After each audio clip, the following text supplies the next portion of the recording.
We're gonna go to a card real quickly.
Okay, I think we're back.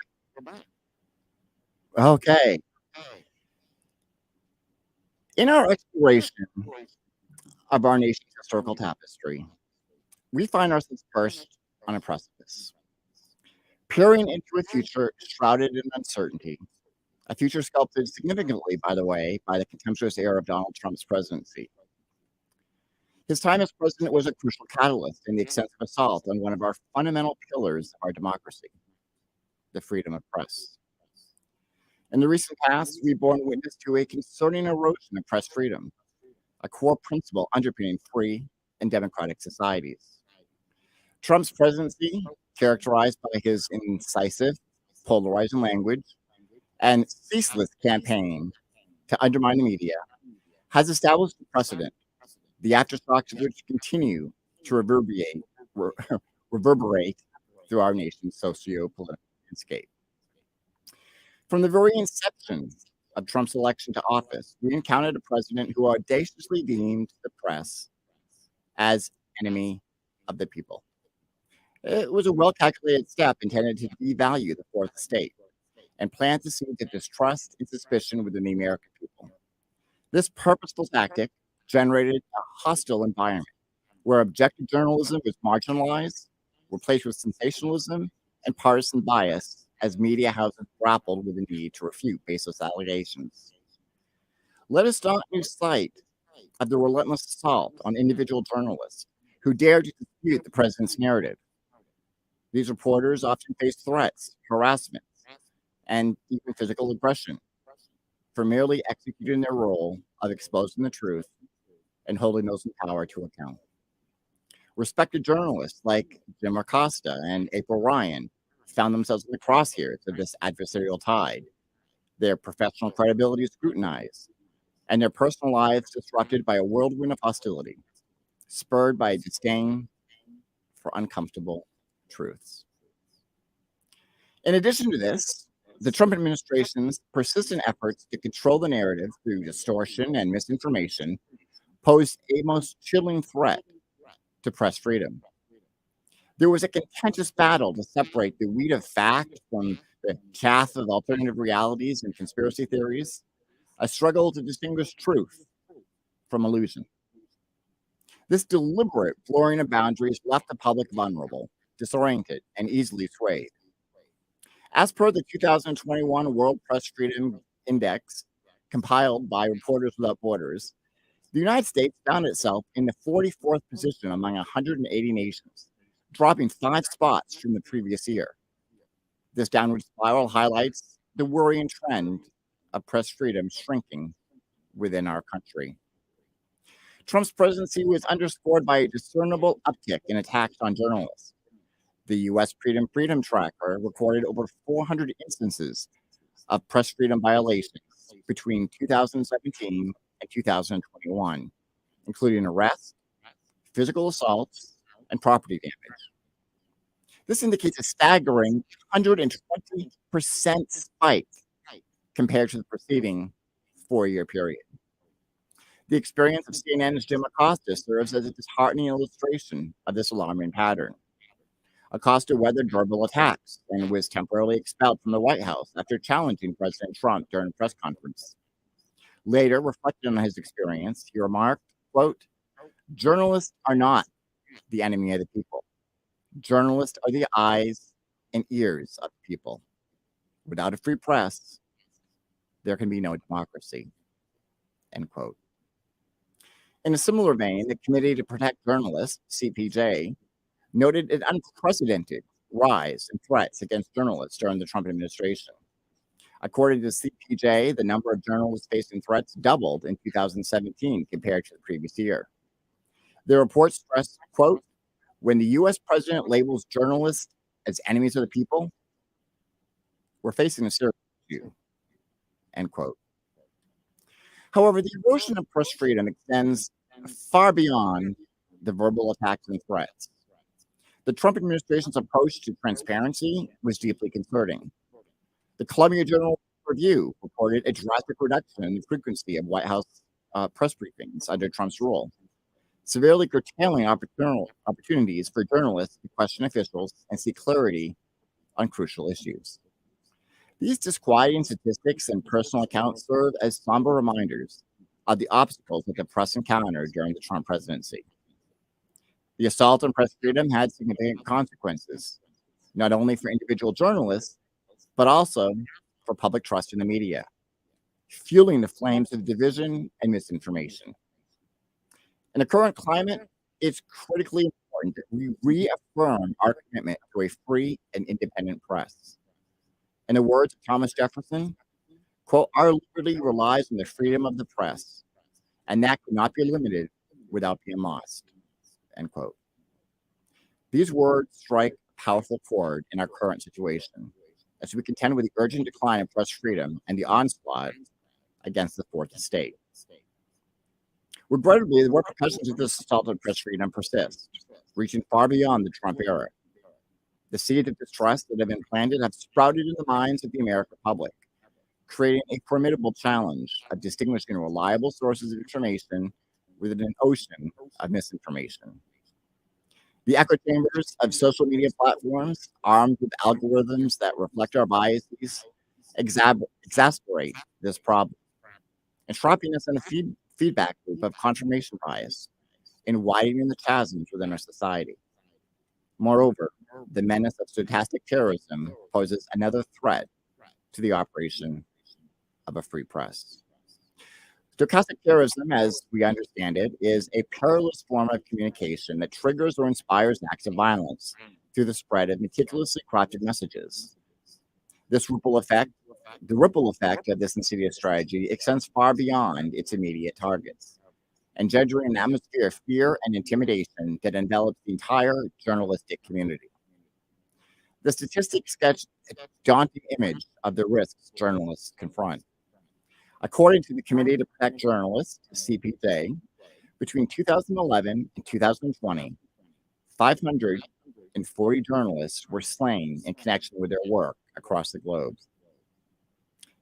These alarming numbers include those who fell victim to stochastic terrorism, targeted for their investigative reporting or for challenging influential entities. One instance that underscores the impact of stochastic terrorism on journalists is the tragic case of Jamal Khashoggi, a leading Saudi Arabian journalist and dissident. Khashoggi was ruthlessly assassinated inside the Saudi consulate in Istanbul in 2018. His death serves as a bleak reminder of the dangers faced by journalists who dare to confront power. The chilling effect of stochastic terrorism isn't restricted to physical violence. Journalists also endure online harassment and threats that impact their mental and emotional health. The International Women's Media Foundation reported that in a survey conducted among female journalists, 63% had experienced online harassment, including threats of physical violence, sexual harassment, and doxing. Friends, journalists find themselves ensnared in a hazardous network of fear and self-censorship, compelled to weigh the potential consequences of their reporting. A survey conducted by the International Center for Journalists revealed that 85% of journalists admitted to self-censorship due to concerns about their safety or the safety of their sources. This unfortunate necessity hampers investigative journalism, and it undermines the public's right to knowledge. Despite these challenges, journalists continue to display their unwavering commitment to truth. As Christine Amanpour, the renowned journalist and chief international anchor for CNN, once said, quote, "Journalism is not a crime, it's a public good," end quote. The work of honest journalists serves as a beacon of hope in the fight against the forces that aim to suppress and manipulate information. It is crucial that we stand united with journalists and protect their right to carry out their work without fear and retribution. As United Nations Secretary General Antonio Guterres pointed out, when journalists are targeted, societies as a whole pay a price.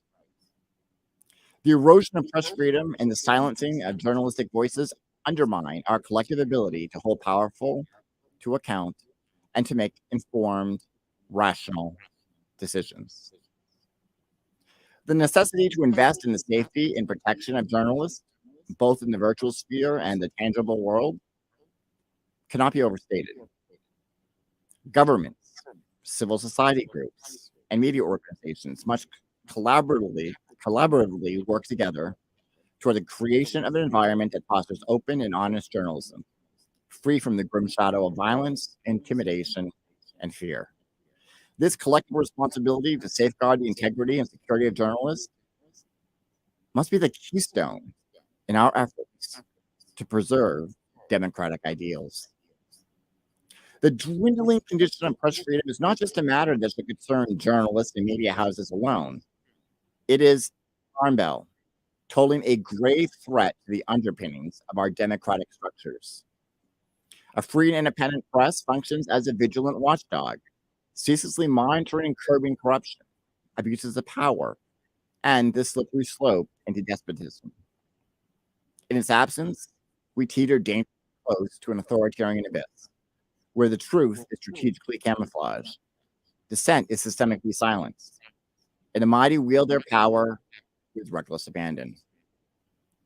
Now, let me address a point that might be causing some cognitive dissonance among our devoted listeners. On one hand, you hear me resoundingly endorse and express heartfelt admiration for journalism, its freedom, and the relentless pursuit of truth. Yet on the other hand, those who follow Coup Save America would note our sustained critique of the mainstream media. This apparent contradiction warrants a bit of clarification. When we here at Coup Save America express our large love for journalism, we're referring to the kind of journalism that is investigative, courageous, and relentless in its pursuit of truth. Our passion, purpose, and unwavering commitment lie in championing the journalistic principles of freedom, objectivity, and integrity. We firmly believe in journalism that places public interest at its heart and doesn't shy away from speaking truth to power. Our critical stance towards mainstream media does not stem from a dislike of journalism as a discipline. Far from it.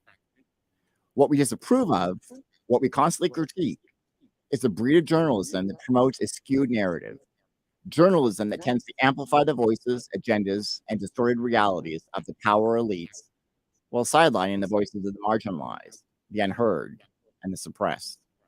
Journalism that, instead of acting as a fourth estate, appears to be in the pocket of those who wield power and influence. So when you hear us critique mainstream media, understand that it's not a broad stroke condemnation of all journalism. Rather, it's an indictment of the distortions and manipulations that some of the media have unfortunately embraced. Our fight is for a press that truly embodies the spirit of democracy, a press that can, without fear or favor, inform, educate, and empower the public it serves. An unfettered press is a vital lifeline of any thriving democracy, pumping critical information into societal bloodstream. It constructs a vile conduit between the citizens and their government, equipping individuals with the knowledge necessary to make informed decisions and hold their representatives accountable. Diminishment of vibrant independent press signifies a catastrophic blow to the heart of democratic tenets. The function of a free press extends beyond just reporting facts. Journalists, often braving personal risk and challenges, navigate uncharted territories in their relentless quest for the truth. Their steadfast dedication and uncompromising commitment to accurate fact finding and reportage ensures that the corridors of power remain transparent and that the public stays enlightened. Furthermore, the free press dons the mantle of a guardian of our liberties, unafraid to challenge those occupying seats of power and facilitating a platform to amplify diverse voices. It lays out an arena for dissent, enabling marginalized communities and individuals to narrate their stories, ensuring that they aren't drowned out in the tumultuous sea of dominant narratives. It's through the press that we lend our ears to the voices of the oppressed and the overlooked and the silenced. Through the process of investigative journalism, the free press checks the unchecked, covers the concealed, and exposes the obscured. Groundbreaking investigations like the Watergate scandal forever altered our perception of power, forced those in authority to confront the consequences of their actions, and drove societal change. This was only possible due to the unwavering dedication of the press. Beyond these roles, a free press nurtures an informed citizenry, disseminating the knowledge necessary for active and constructive participation in democratic processes. It empowers individuals to engage in informed debates, challenge status quo narratives, and mold public opinion. Access to accurate and trustworthy information is indispensable for informed decision making, ensuring that the collective will is a true reflection of the people's aspirations.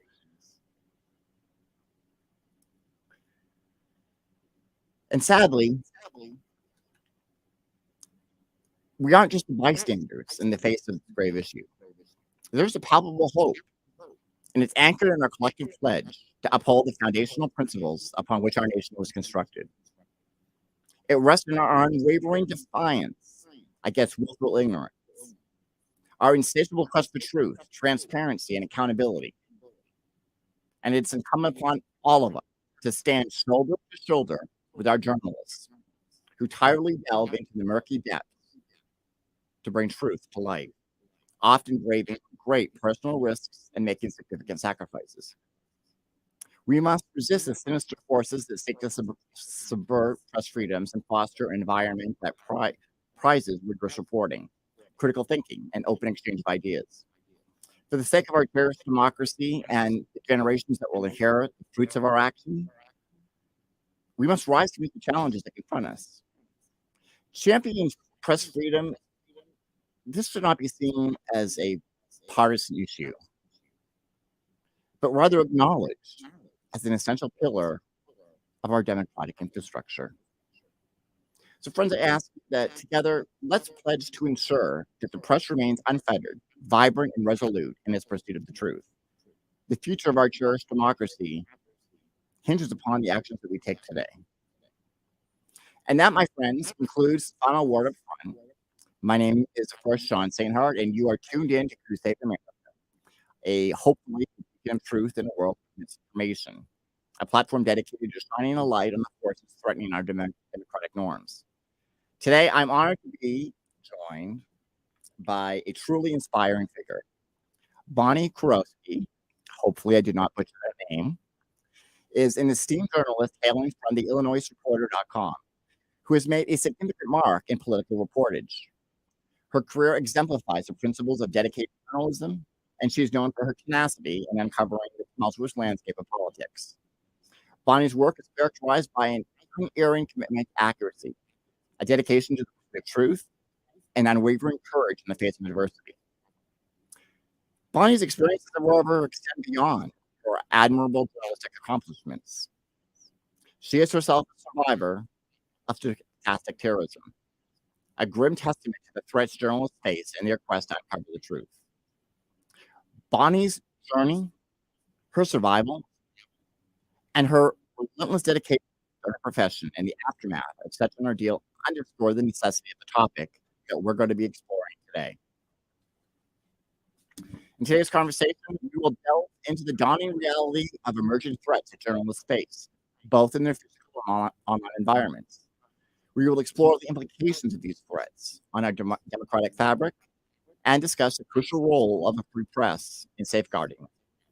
We aim to shed light on the challenges, the dangers, and most importantly, the enduring spirit of journalism in these trying times. So stay with us as we navigate this pertinent discussion with Bonnie Kurowski. Her insights, derived from first-hand experience and seasoned expertise, promise to be enlightening. So don't go anywhere, as we will be right back after these messages. Well, not messages, a break. And remember, the press, unfiltered and undeterred, is our first and utmost line of defense in protecting our democracy. And understanding the tribulations is a step towards strengthening it. We'll see you right after the break.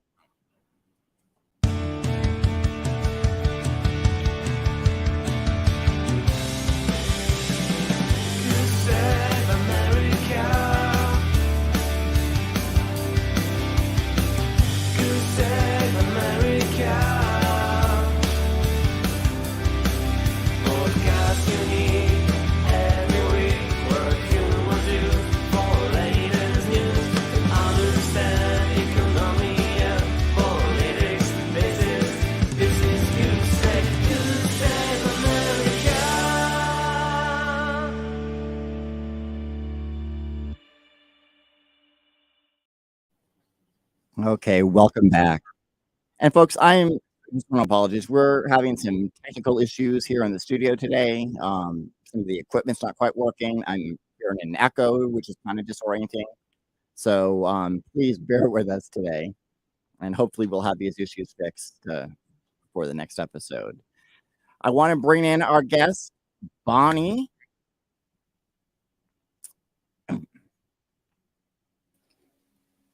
Hi.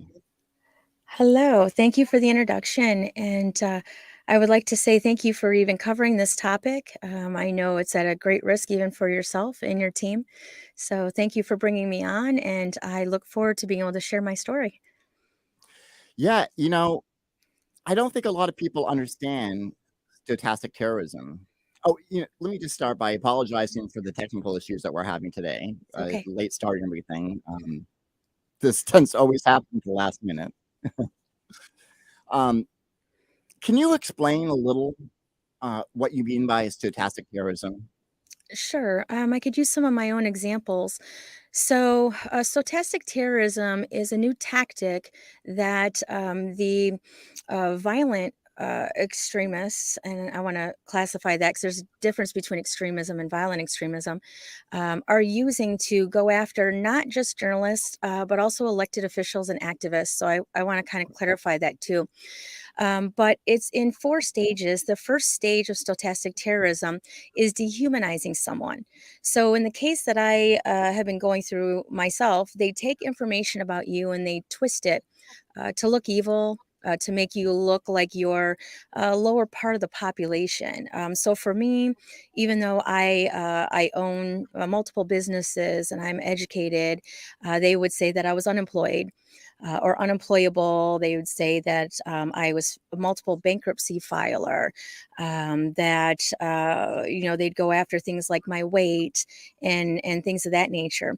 So they try to dehumanize you in the public eye. And then the second stage is they start to demonize you. So for me, they would take my face and Photoshop it on pictures of dinosaurs, insects, the devil was always the big one, and any other nasty creature. And it was happening on a scale of about over, I would say, 30 social media sites, about 10 to 20 posts a day for over 2 years to build their audience into this demonization of me. I'm no longer human. And once that happened, they started, as the third part, they start stalking your family and friends and your environments, your workplace, to find out where you're going to be. And when they can find a location you're going to be, they then put the word out to their members where you are. Which then causes these lone actors, lone wolves, to come find you. So, in my case, it happened twice last summer. I was going out one time to meet with my friends, and a car pulled up behind me. They were filming live on social media, on Facebook, and they came to confront me and harm me. Police were called, reports were filed.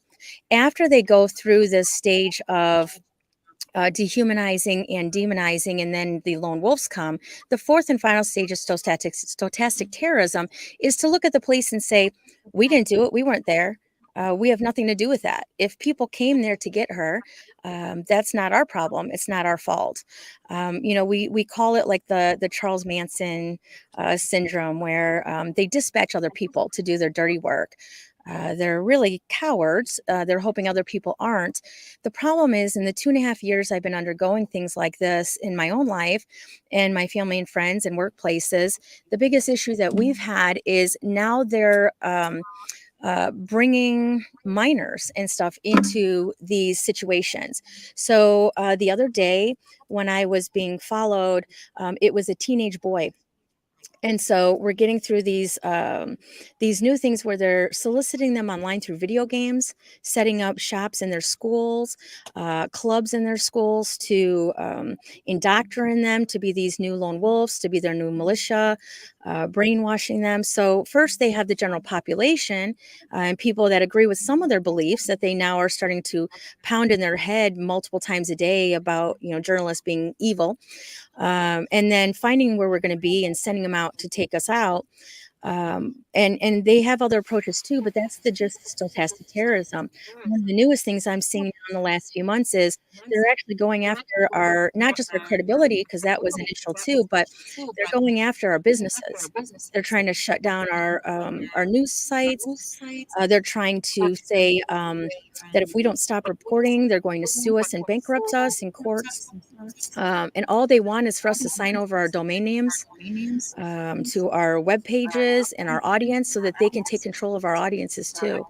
So it's coming now. Stochastic terrorism is growing to a level of not just real big violence and fear, which keeps me on the road 6 months a year traveling in an RV. But now they're coming after our business licenses. I'm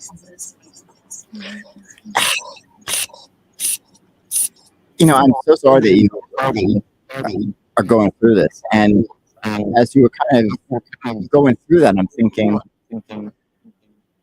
what do you do? Because I imagine that the police have been of little help, correct? So I have over 40 police reports on file. When I send in a FOIA request, a Freedom of Information Act, to see where they're at with the cases, nothing comes up. They're just filing them in folders. They're doing nothing. I've tried to go to, I've escalated to sheriff's departments all the way up to statewide in 2 different states, both Florida and Illinois. My stuff gets filed in folders. Nobody investigates. I have reported to the feds numerous lone wolves, leaders of these organizations, because once it becomes violent, they become domestic terrorists under FBI law. They're overwhelmed. I don't even get a call back. I have reported on so many groups and so many leaders, but there's no calls. There's no help coming for journalists. I have reached every avenue. I tried last year to take some of them to court personally. $300,000 out of my pocket. Finally, I had to just close the case. I just couldn't go on. They have their own attorneys that are free, that believe in their cause. It's really difficult. One of the things that I'm sure my audience is going to be wondering, and this is a difficult line. Um, Obviously, there's free speech, and these stochastic terrorists often hide behind free speech, and they seem to know how to walk that delicate line to where they're not, sort of like if I said it would be a shame if someone killed President Biden. Now, the way I just said that is one thing, but if I were to say it as, it would be a real shame if someone were to kill Joe Biden. That takes on a little bit different meaning. But even still, all I have to say is, well, free speech. I didn't say anything. I wasn't. If someone went out and did something, well, that's on them. And that's kind of what you're going through.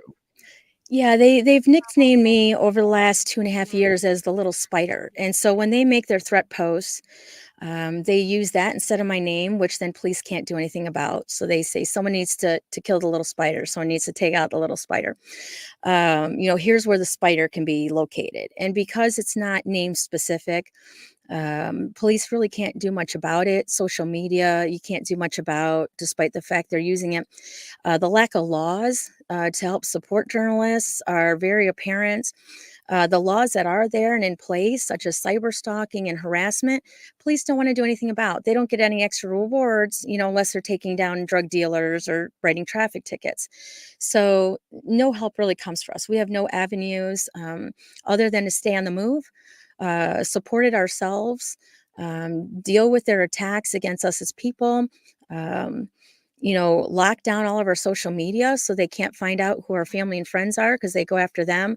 I've had them. I was employed with a regular job on top of my journalism 3 years ago because journalism doesn't pay very much, especially for this. But they called my employer 8 times to get me terminated. When I opened up another business, they went after all my clients. Saying things to my clients, to cause them to be in fear. They do the same to family. They try to distance you from every aspect of your life, your community service organizations. They've posted about my child. They dox me every other day, pictures of my house, my address, phone number, including my minor child's information. Pretty much we endure quite a bit going through this situation as a journalist. But in the end, we're hoping that in a year or 2, there'll be some laws in place that help might come for us. We're sticking it out for democracy. We're fighting hard. But at this point, we're really at a loss. Useful to protect journalists in these situations. Yeah, there's no laws to. Matter of fact, fun story. Last year, I begged the police and I said, please, they're coming for me. I filed 2 reports already this week. They're showing up at my locations. I have to hit the road if you don't do anything. And so I had to hit the road. I took off in my RV about 5 months last year, and they reported me as missing, endangered. And were consistently binging my phone to find my location. And then the groups were FOIAing that information to find my location. So the police were actually supporting and helping their initiative to locate me. And when they were locating me, they were FOIAing the chest video cams and stuff off of the police and the information I had to supply the police, because you have to be honest, in order to do further damage to me. So I've been through quite a bit. Yeah. What what could the laws do? What kind of laws would you hope that Congress would pass? Well, and I've tried to appease so much too, even in individual states, but we need journalists to be protected. That if stochastic terrorism is happening, Darvo is another tactic we can talk about, where they deny that they're doing it and then they accuse us of doing it to them. So it looks like a two-way streak. So it just looks like an argument between two people. And then so it's deny, accuse, reverse victim offender, Darvo. It's a big tactic they're using with stochastic terrorism, and so any kind of laws to hold them more accountable for their perjury, their obstruction of justice by lying to officers would be a big help. The stopping of cyber stalking, if the internet companies could cut off their internet, I'm not talking permanently, I'm talking for maybe investigative purposes. And if it was easier for social media sites and police to work together to be able to locate these anonymous posters or fake names. One lady that's leading one of the groups against me, she's a bona fide hate group member, and I say she's a clear domestic terrorist. She runs over 30 pages herself of fake names, so it looks like a bunch of people are agreeing with her about me, and she uses those to be able to keep accessing my business and work accounts and personal accounts, or trying to. So every time I block her, it's nonstop. So there's got to be some kind of laws in place. If you block someone, that's a no. I don't want you to be a part of my life. I don't want you to see things or know things. There's got to be a way to protect that individual privacy. I think FOIAs, although as a journalist, I've always been a strong advocate for FOIAs, Freedom of Information Act requests from our governments, how we hold them accountable, especially as investigative journalists. But when people are asking for FOIAs about private citizens and information about private citizens do not give up their right to become public information just because they've engaged a public body. And so I think there are certain laws that could help and protect journalists a little bit better. I have to be honest, I don't see this Congress doing much. Some of the individual states are, some of the more Democratic run states like Illinois are starting to pass some laws, but I do report in Illinois, which could help. However, I'm a Florida resident, and so Florida is nowhere near being able to stay on top of this kind of thing. It might be all coming from Florida for all I know. Yeah. What are the stories that people are so upset about that they obsess to this point? For me, I fell into it on accident. I was an investigative journalist covering political information, and I received a tip about a local politician, a trustee of a township. And I was looking into the tip about corruption, and I sent in a FOIA request. And within 20 minutes of my FOIA request, all of a sudden I was being doxxed online by these, what I thought was media sites. And I didn't understand why. Come to find out, they weren't real media sites. They open up these fake online news sites, and they use them to push their political candidates to smear campaign against ones that don't see their points of view, and they use it to ruin people. And these sites are backed and funded by dark money, billionaire money, and they're continuing to grow. For example, in Illinois, I believe they have now more sites online and more news sources than regular news sources anymore. So all I see is my name out there on the top of Google, which harms my ability to get work, stay looking like a real journalist, my reputation. And for some reason, they have the ability to be at the top of these Google searches. And so I spent a lot of my effort just trying to combat the Google searches. I have had to, you won't believe this, I've had to trademark my name, and I've had to copyright every image that they've posted of me, over 200 images, to try to at least use some kind of business backing to remove myself from some of these false stories and information that they push out there to try to reduce my impact of truth in the world. And so, because so much has happened to me, I've started a resist Stochastic Terrorism webpage to educate people and to direct people where they can go for help, so people don't spend 2.5 years spinning their wheels doing things I did that didn't help. I have started recently something called a White Hoods Off campaign across Twitter to start finding who the leaders of these, local groups are across the states, and actually pointing to the individual. If they want to dox us, let's tell the truth about them. Here's the person leading these 40 sites. Here's what their agenda is. Here's where the money is. Here, the dark money. And so I'm doing my best, since I have nothing left to lose anymore. They've taken everything. Um, just doing my best to combat it and help the nation. And one of the things I tell people all the time is not all wars are fought overseas. And I really Right. wish, yeah, I really wish some of our veterans would step up. Anybody. Yeah, we're in a very I don't even know how to describe it. I mean, we're living in a time that I just find unbelievable. And when I mean unbelievable, I mean unbelievable. It's beyond anything that I thought we would ever get to. Who would have Um, thought I journalists would mean, become the enemy? I mean, you well, can't no, predict. exactly. I mean, well, the end of normalcy for me, I think, was the whole campaign between Hillary Clinton and Donald Trump. Never expected him to win. I fear that he might. But what happened after, I mean, it was almost like we're living in a television sitcom, like some sort of twisted West Wing, Yeah. right? I mean, you've got President just, I mean, the helicopter press conferences, the outright lies. I mean, if it wasn't real, it would almost be comical. And I think a lot of people expected that once Trump left office, things would kind of calm down a bit.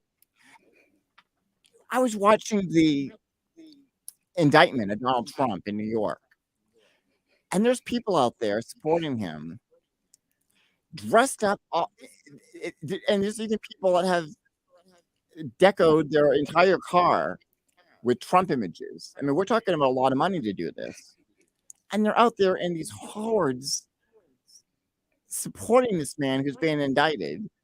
And I'm thinking, this can't be real. This Yeah. just can't be real. It is growing so fast. As a journalist, I'm having a hard time keeping up. I have turned to reporting about, you know, um, you know, Aryan Brothers, the Proud Boys, Three Percenters, Moms for Liberty, Moms for America, not just the groups that Oh come yeah. after me. And I do it just as an information guide for people that this is what's happening, and these are the organizations they're running, and this is the tactics they're using. They are growing their own militias to rise up against our government, and they're using things that other people feel are uh, are topics that they can buy into. So they start with, say, the anti-masker movement. And then when the anti-masker movement kind of went away, they said, well, since you believed in that, now you're already getting all of our propaganda. So we're going to start pushing you in this other direction. And if we advertise it so much and we talk about it so much, you're going to start to believe it. In the marketing world and in business, in marketing, if you contact a customer 8 times, it's pretty good odds they're going to use you. So can you imagine 8 times a day for 2 years? They're taking these, people that believed in good causes and now have converted them into a mindset of, white nationalism, white supremacists, hate groups, anti-LGBTQ, anti-Black, anti-Semitism. And so I try to vindicate as many victims as I can in my writing. I share their stories. I have seen and over 100 elected officials in Illinois be smear campaigned against, called and reported on things they never did.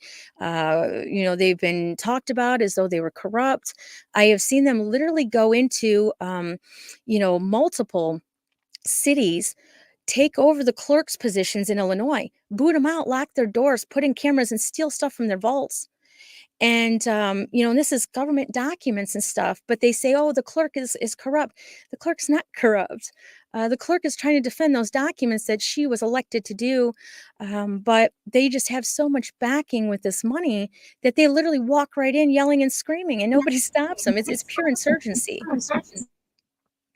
And just so people have an understanding of these groups, Moms for Liberty recently just had to apologize for quoting Adolf Hitler in their newsletter. Yeah. I was one of the journalists to cover that. Yeah. Oh, yeah. Yeah. And you don't quote Adolf Hitler accidentally. There's a representative in Illinois, Representative Mary Miller in Congress there, who was on those steps reading from Hitler and quoting Hitler during the January 6th insurgency, and just recently, even despite my news coverage on it, was reelected yet again. So things are just phenomenal for me. There's multiple people across the state of Illinois that were reelected that were actually at the January 6th insurgency. And that speaks to another problem. I talked in my monologue about the fourth estate coming under attack. Yeah. But the whole political and governmental systems that we've once thought were at least more stable than what they are now. Before I continue, I wanted to say one of the things that I found remarkable about Donald Trump's presidency was that he really pulled the curtains back in showing just what one can do with power and how fragile the institutions that we have actually are. I don't think people fathomed that. I didn't before his election. And now we're seeing this, I don't want to call it a cult movement. But there is a cult-like mentality going on here where, you talked about that teenage boy harassing you. And that kind of goes to the Moms for Liberty, their quote, because their quote was something along the lines of, well, here, I'll let you tell it if you probably know it exactly. Oh, about them going after the youth, the minors, the Hitler quote? Yeah, the Hitler quote, yeah. Yeah, it goes even beyond that. Most people don't realize that they have organizations setting up in middle schools and high schools, and that these middle schools and high schools are allowing this. And so they're getting to your children before you have time to even get to your own children and discuss politics with them. And they're literally calling on Hitler's quotes, that the children are the future. And so that is why they're doing it. And really, like when I try to take a larger picture of this, because I'm so in deep in this, I realized if I was going to break a law or if I was going to take over my government, what would I need? I would need police that were on my side. I would need judges on my side, state's attorneys on my side, right? And so they're going after those specific things. And I would need to shut down journalism.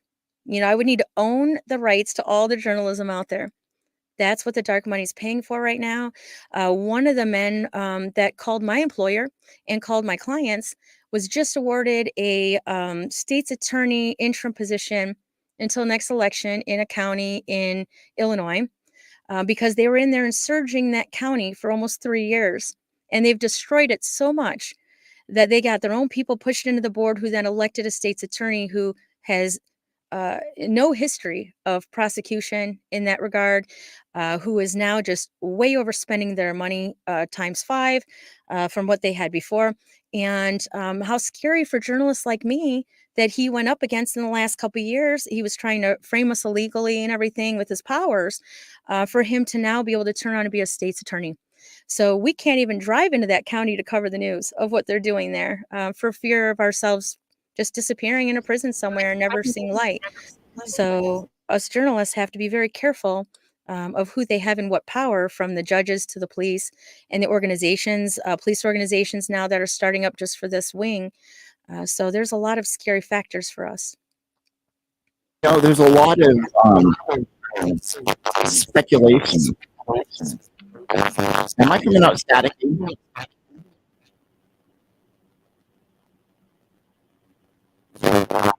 Um, let's go to a card real quick.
Okay.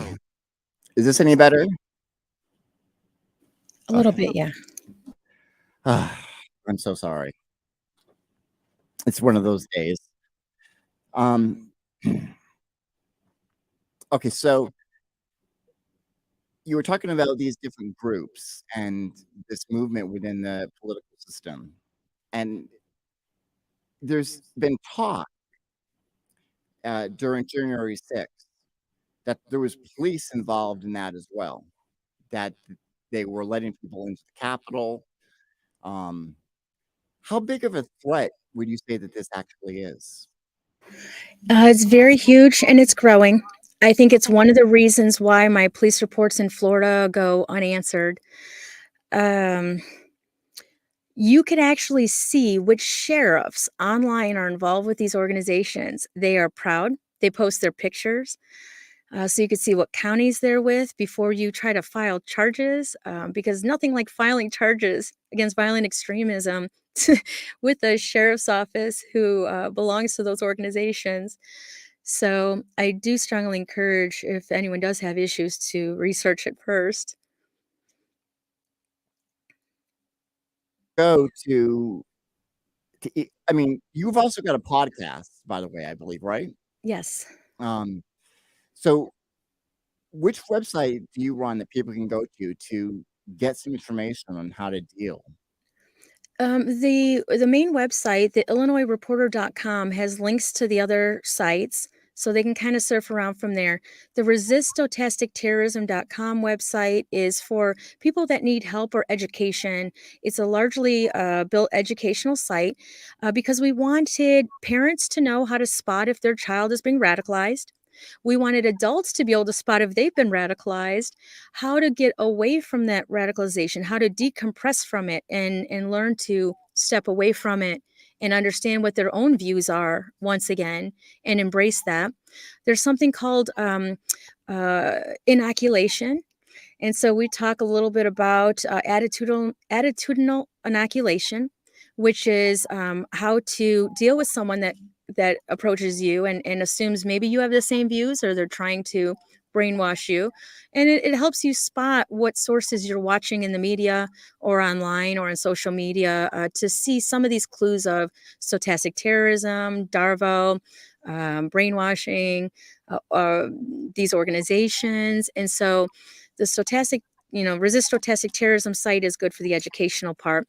The stories and stuff are mainly on the illinoisreporter.com, where we are, we started that campaign, the white hoods off, so that people can call in their tips. I think one of the biggest things that I was really striving for was to educate the public on how to handle it.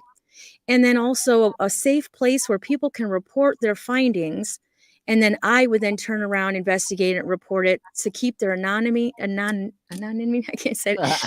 Yeah, Yeah, I can't say it yeah, so either. that they don't have to go through what I went through or what some of our other big journalists have gone through, that they can remain free and clear. And our tip lines bring in so many results about elected officials that are part of this, state's attorneys, police, and everything else. So we do our best to investigate, to put out stories that we feel are relevant, so people in those areas can learn from it. In Illinois, we opened up 8 local, countywide online news sources so that people can see what's going on in their county, and that has brought so many people together, and helping and the support in those counties to address the radicalized extremism issues and the tactics. But we still can't seem to get a foothold into the state's attorney's offices or the feds, who are the main people. What we get from every other authority, though, right now is just, that's above our pay grade, keep going up. uh, this is domestic terrorism at its finest. Yeah, and I don't see it getting better anytime soon. Do you? I do not. I really have a lot of hope, but every time another election comes around, it seems to flourish a little bit harder and a little bit faster. One of the things I talk to people about is there's a huge difference, and this is what most people need to know, a huge difference between a Republican platform and an extremist platform. And so who they vote for is very important. We try to educate that on our sites. Here's a typical Republican platform. We all love Republican platforms. They're fiscally conservative, right? But there's an extremist platform which has nothing to do with finance. It has nothing to do how they're spending our taxes. It's about hate. It's about overtaking the government.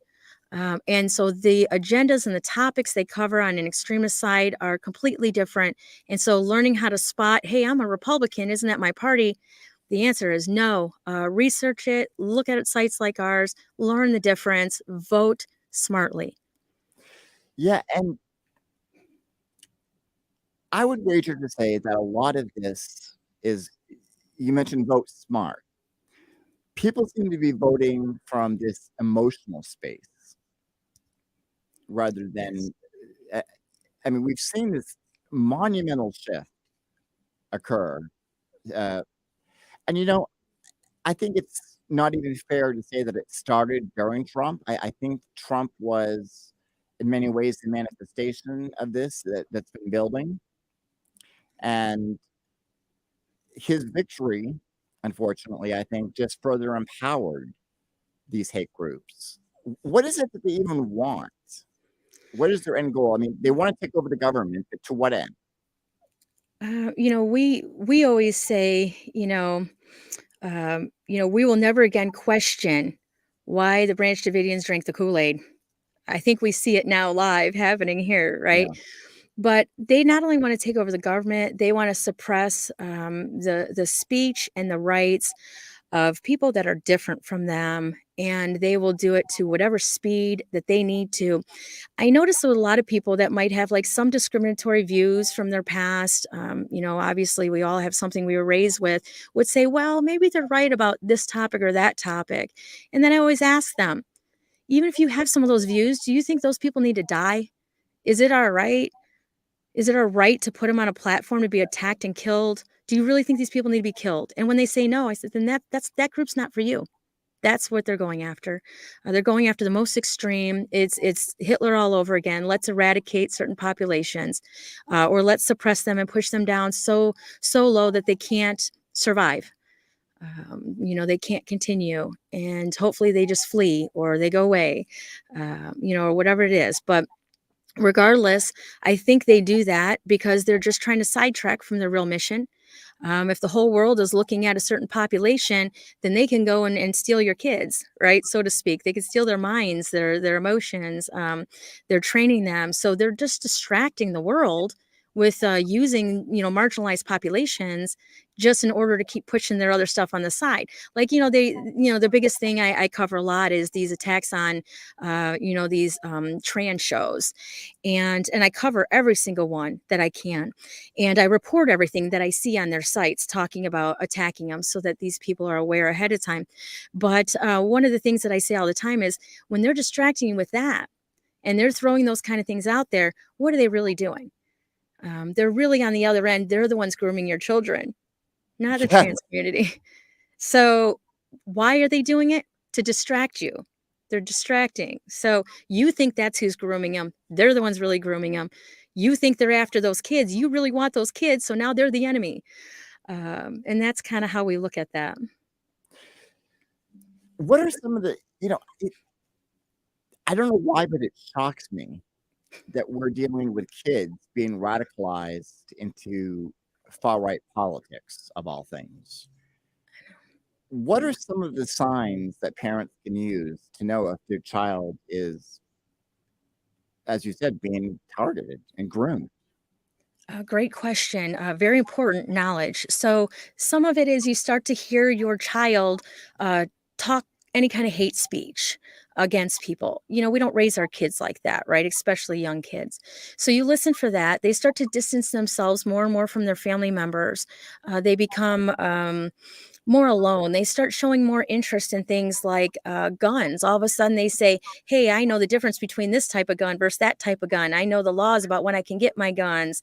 They start talking about people in their school that are different from them, and so that's when you really need to start looking at what video games are they on? Who are they talking to on their headphones?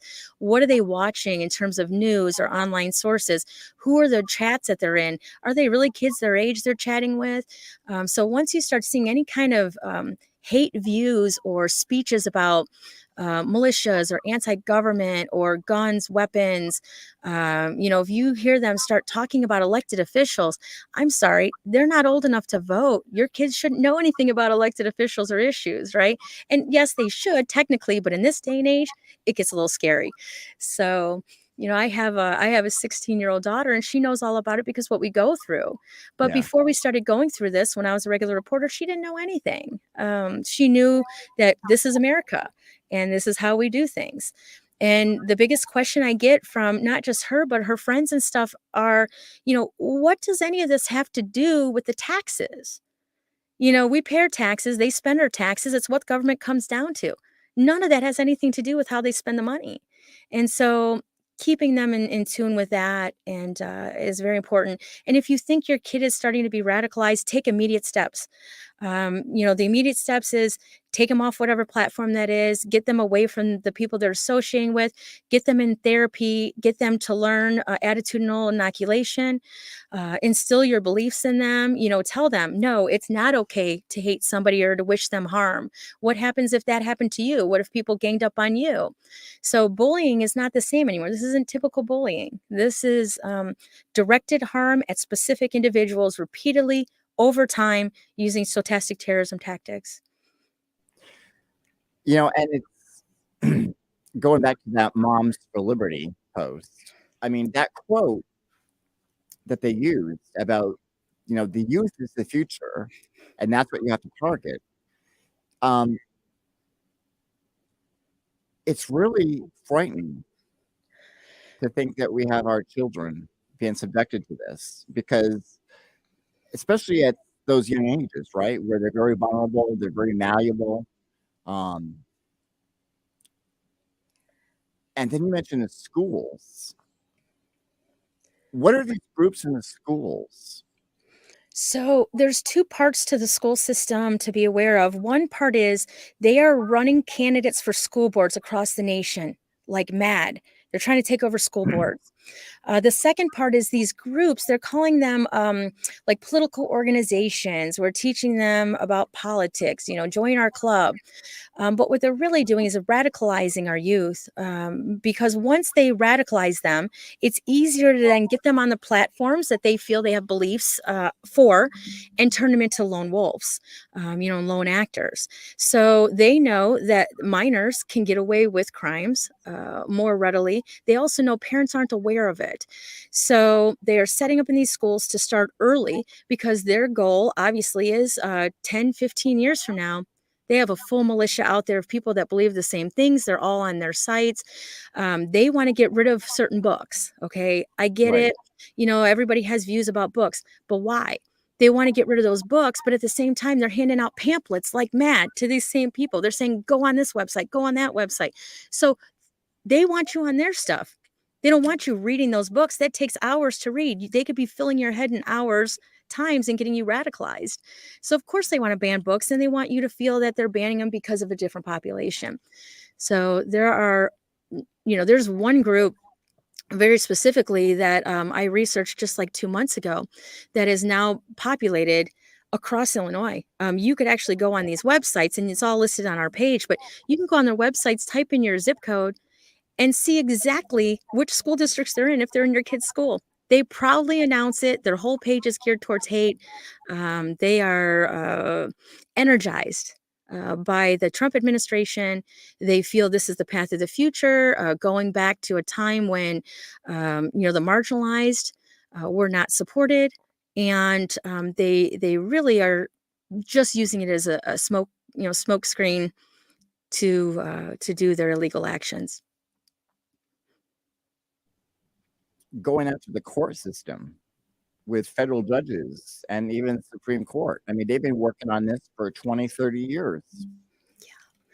They are trying to get people in elected positions across the nation, everywhere from the top positions in America all the way down to the smallest things like school boards, libraries, park districts, villages, cities, townships.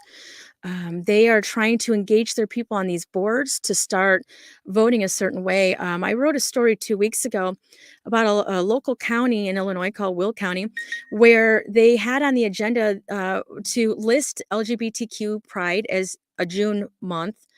And at the same time, and this was 2 weeks after Moms for Liberty was listed on the SPLC as a hate group, the same meeting right after that, they were actually awarding the Moms for Liberty a certificate of achievement given by this Will County board. And when I started looking into why would they do that, two people on that board are the heads of the local Moms for Liberty chapter sitting on the Will County board. So I published the stories, but as you know, as a journalist, there's so much retaliation for these stories that I post, but I do believe the public needs to know. I think it's in the best interest. I do believe that other law enforcement reads my pages and our journalists' pages. I do believe that they're trying to keep on top of what's going on, but their hands are tied, especially when you have state's attorneys that you gather all this evidence and you give it to, and the state's attorney's on their side. How long does it take to, in your opinion, to radicalize someone? Typically between 1 to 3 days. And Really? it depends on how much is being thrown at somebody. So it's just like the marketing thing. If they join your site, say you have a Facebook page and it's about banning books, and you're on their page, but the first 8 posts aren't about banning books. It's about, say, drag shows. Then you're looking at 8 posts, negative posts, and all of a sudden those people believe what you believe. So it could take hours, it could take weeks, depending on the equal participation back. Wow. I mean, that's frightening. And there Uh, are no statistics out there. We look at this all the time. No statistics available at all that shows that the trans community is actually altering or changing other people's views. right. So, we try to publish that often enough. We're always doing research to see if they have any validity to their claims. They never have validity. They never show proof to their statements. It's not about that. It's about just the constant push of material into your brain. I have to be honest with you. I am very critical of what I see in the news now because with so much of it, it's so absurd. I mean, again, we're living in absurd times, so it's hard to really just grasp reality. But you have to start asking every time you hear things, especially on social media or any, is this real? Is this true? And I guess that's kind of the point of stochastic terrorism too, is to get people to doubt what they're seeing and what they're hearing. Yeah, the trickiness about stochastic terrorism is when a journalist fights back, like myself, then they turn around and call Darvo. If I'm pointing somebody out, now I'm using stochastic terrorism against them, and they never did anything wrong. They most of them are very sensitive, very thin-skinned, and they can't take anything back than what they dish out. So we laugh a lot about that, and we say, "Wow, all we did was kind of report on what they did." We're just the middleman, but they can't even take that, and they have a really hard time. We get a lot of threats, but it's like, wait a second, you've been doing this to people for how many years now? A couple years. So there's like no stopping the behavior because they branch off other people. They're constantly growing, and those people have maybe a variety of views. They start up their own hate group, and next thing you know, like Illinois, not only do you have the big, hate groups, but you have 50 spawned off of it. Right. Yeah. And oh boy. And you can't get rid of them. All you can do is educate the public to observe, spot it, readjust their own behaviors, right? And so we actively now, as journalists, spend more of our time doing that than the investigative work behind this. It's educate the public, save America, right? Save America. So, and that's also kind of the point too. I mean, they want you distracted with other stories, such as doing it yourself, because then you're not going after what they deem as the real targets. right.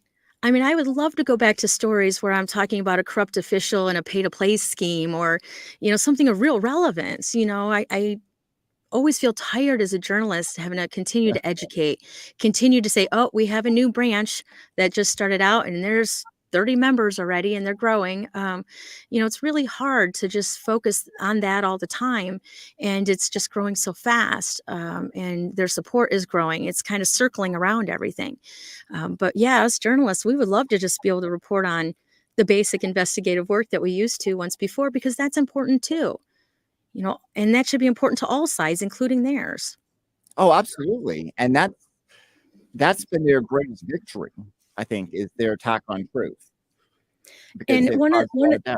yeah, one of the things we're finding too across the nation is these groups are forming and calling themselves watchdogs, which formerly Right. was a journalist thing, and they're not real watchdogs. They're getting paid by dark money to publicize their points of view and convert people by smear campaigning, saying, "Oh, we found someone stole this money or that money." They're just trying to remove them from the seats to put their own people in, and they're going across the states doing these seminars to teach people how to FOIA for personal information against like journalists and elected officials and go after their families, and they don't give it in those terms, but it's really what it breaks down to. So they're out there educating the masses, and like Americans for Prosperity has entire groups that just pay for these watchdogs to go out and hold these seminars in the public. So say you're just a mom and you say, well, I don't really like what's going on with the school board at my school. They say, well, why don't you show up at one of these and we'll teach you how to FOIA. We'll teach you what you can say or not say and how to watch your government. The problem is that's not what's going on when they attend these. It's just radicalizing. And so we try to cover that aspect too. It's the false media, it's the watchdog training, it's the money being dumped in to support all that. Let's talk about the dark money for a minute.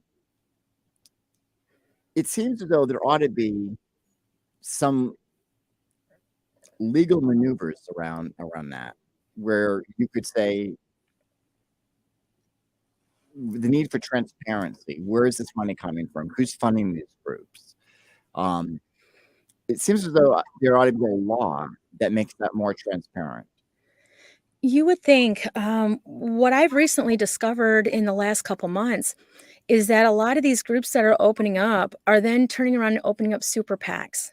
So, Oh, for geez. example, Moms for Liberty had a spinoff in Illinois called Awake Illinois, and Awake Illinois has a super PAC. So the money's being filtered down to open these PACs. And in some cases, they're running multiple businesses, like 501(c)(3) and a 501(c)(4) for their business and for their other business where they can support political things, but they're not advertising as such. It's kind of like a money laundering scheme, going back and forth between businesses. And the problem with it is it colludes so much of that dark money that they don't have to disclose through different organizations where they're getting it from. It's not like a regular PAC where, you have to register with the state if you donated money or accepted donations in your campaign disclosures. It's all this hidden money. And some of them won't even call themselves a PAC. They take that money and they run with it and do whatever they're asked to do. Because who's going to turn down billionaire money? You want more of it, right? So even if they give you $10,000, there could be more coming if you do what they ask you to do. And so there are people running for political positions for them that aren't even that party. They just want the money. So dark money is making a huge impact right now. And a lot of people say, well, dark money's on both sides. And I agree. But the agenda to the dark money from either side are completely different. What are some of the billionaires that are most active in this? So I follow a lot in Illinois. We're dealing with Richard Uline with the Uline organization. He's a very big, heavy funder. We're also dealing with, Americans for Prosperity, the Koch brothers in Illinois. They're doing a lot of the funding of the, and I'm not sure they even are aware that they're not just funding radicalizing extremism, which then turns violent. I think they just feel like they're funding people with some similar views that are pushing their agendas, but it's that money is being used to go much farther and much darker than I'm sure they're even aware. No organization or people want to be connected to domestic terrorism. And I'm not sure if you're aware, but domestic terrorism in the United States has changed so dramatically that the feds are saying 86% is now anti-government groups and hate groups is what makes up our domestic terrorism. Oh, absolutely. Mm-hmm. And it's just, we're seeing it being normalized. They're actually in Illinois. It's even hard to discuss, but they are using, like, say, the Kyle Rittenhouse story, the young man who went up to Wisconsin and shot a few people. They're using him like a hero. He's traveling around public speaking on Right. behalf of these organizations. Yes, like things like that just surprised me as a journalist, shocked me as a journalist. Never in my life, because I've been a journalist for a little over 12 years, did I ever think I'd be covering stories of people being a hero for actions similar to things like this. Yeah. And I mean, these actions are, earlier we talked about, I made that reference to, how my tone saying, oh, it would be a shame if something happened to Joe Biden, and how those tones could for different things. But we're even getting to the point now where it's even more direct. It's not even subtle anymore. No, not anymore. And sometimes journalists take big impacts just from stories they cover that aren't even related to extremism, but it's extremism attacking. So I covered a story about a year and a half ago out of Macomb, Illinois, about a young Black lady who had been knelt on her neck, her back, her legs by 3 male officers, stripped. She was unconscious because they had they had hit her head. They told everyone else at the jail, don't worry about her. She was drunk because she was passed out. She was passed out because she had a concussion. And they tased her 5 times. She was like 120 pounds. They then went forward and said that her hand accidentally hit the cop's collar when they dragged her out of the back of the police car to take her into the jail. When she was unconscious, so they got her for assaulting an officer. She lost her kids and stuff. Well, it was a police officer that had white nationalist tattoos that had done the illegal pullover, and I was covering it as a journalist. And out of nowhere, family and friends that were these violent extremists came after me as a group. And that's one of the many groups. But for about a year and a half, they came after me, my family, and everything else, just because I reported on the story of that poor young lady. And what happened to that lady? So she, unfortunately, the state's attorney there was also a radicalized extremist. She took charges. She I think is still trying to fight to get her kids back. She had to do some time. It was not a pleasant situation. As a journalist, I watched every video from the moment he turned his lights on for the illegal stop. He put on energizing music to go pull her over. He spotted her, profiled her. He had been doing it to other people. I watched every inside camera, every outside camera, his chest camera. I watched the whole thing go down. But the state's attorney didn't want to hear any of it. And I had to write articles about him and his involvement. And so it was just a sad situation. It's still ongoing. This is just, I mean, we really are living in a different country It than what is. we used to. It is. And I mean, thank you for all the work that you do. I mean, to put yourself at risk. I mean, I think a lot of people in your situation would probably just give up and surrender. That's what my family always tells me to do. My friends, just the money's not in it, give it up. But in the back of my head, I sit there and I fight every day because my daughter's future, other kids' futures, they deserve to have a future that is not this one. And if I stop and other journalists stop, our futures for our next generation are gone. So I don't do it as much for the money as I do it for my kid. Let me ask you, talking about the future, what do you make of Donald Trump right now? People, I think the mainstream media has dismissed him, which I think is a huge mistake. But with him and DeSantis in the race, what do you think is going to happen there? So my take on that overall, and just to put it out there, I am an independent. I'm not Republican. I'm not Democrat. I think that's good for people to know, especially because I'm a journalist, investigative journalist. Right. But my view on the two of them is they're both coming from a different side of hate. They both have a different twist of hate. So they're both going after the same audience. It's not effective, and the hate population is so small you can't win an election off of that many people. I mean, it's a small percent. So what they're doing is they're both taking sides to invigorate that population and to continue to get them to radicalize and grow. Both of them want nothing more than to see that grow. Why people would run for office if they're anti-government, why people would run for office if they hate half the population they have to serve is beyond me.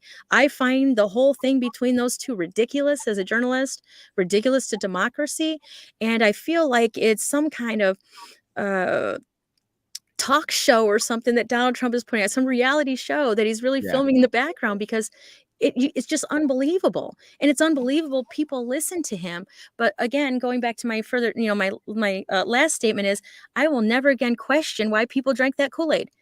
I mean, we're seeing it right here. I will never again question why Hitler's men followed so close to his desires. We're seeing it happen right here, right now. History was not learned.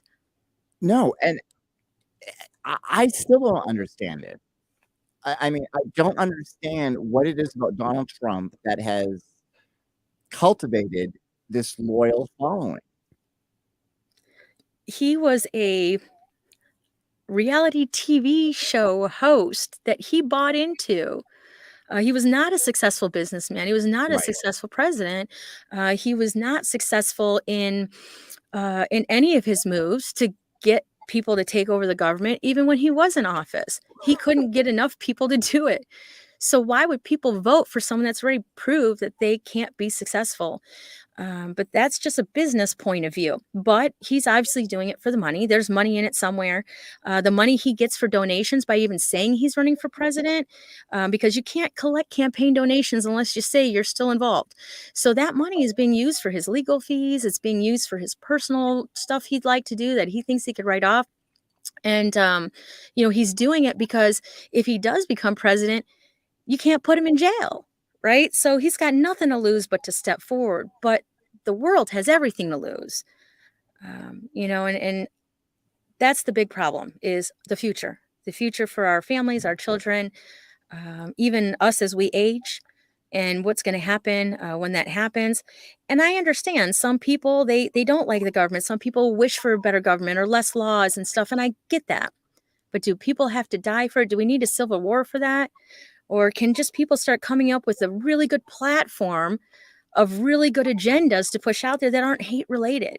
Like, show me a platform that's not hate related. And why the Republican Party is grabbing onto it when they grabbed onto the Republican Party is beyond me. Let the hate organizations start up a new political party and let them take their luck at getting elected. They're only attaching their names to the Republican Party because, as we know, only Democrats and Republicans are, getting elected in the higher positions. So they had to take one name, regardless if it was the platform or not.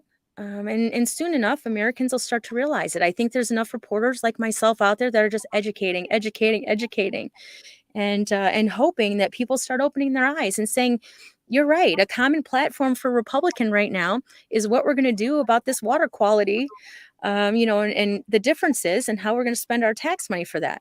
It is not about let's spend our tax money to find any trans event to attack. Right. Absolutely. I mean, and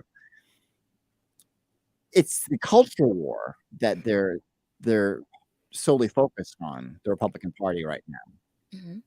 One of their agendas right now, too, is to bring that culture on board to run for office for them. And that's been a very surprising thing for me as well, to adjust to. But it comes down to the money. If I was a Democrat and someone offered me $5 million to run for governor, guess what? What political party do you want me to run for? Right? The Citizens United was a horrible decision.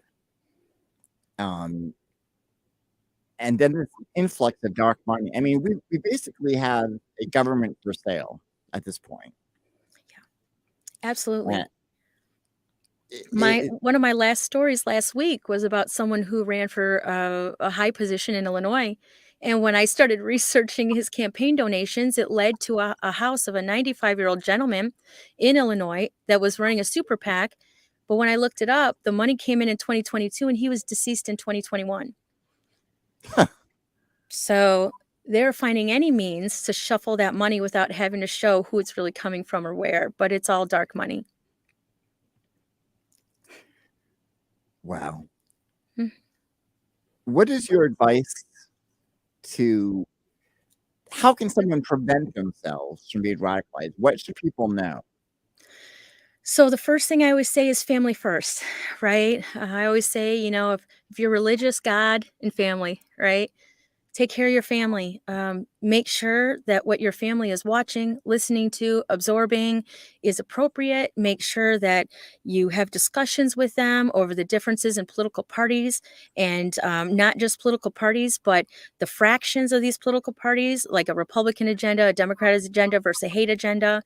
Let them know, especially anyone in your family, whether it's an elderly family member or your youth, if you see something, say something, report something. The feds have a tip line. I'm sure they've got databases compiling now of people, so I always say, if great grandma says, hey, this man called me and said I need to do this, or I need to watch this show, or report it, family first. It starts in every individual household.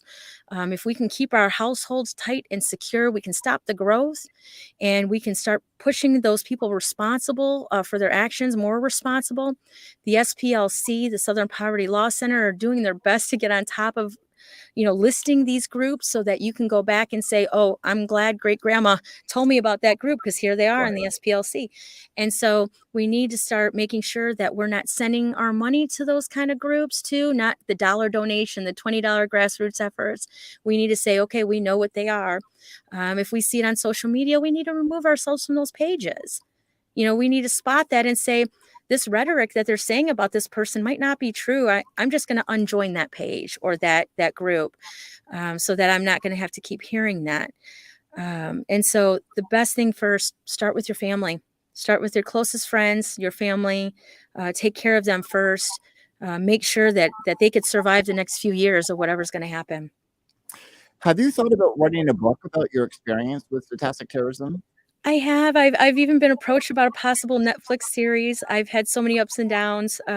It's hard to stop and give information when I'm in the thick of this every day in this fight. It's literally a battle and a war every morning, every night.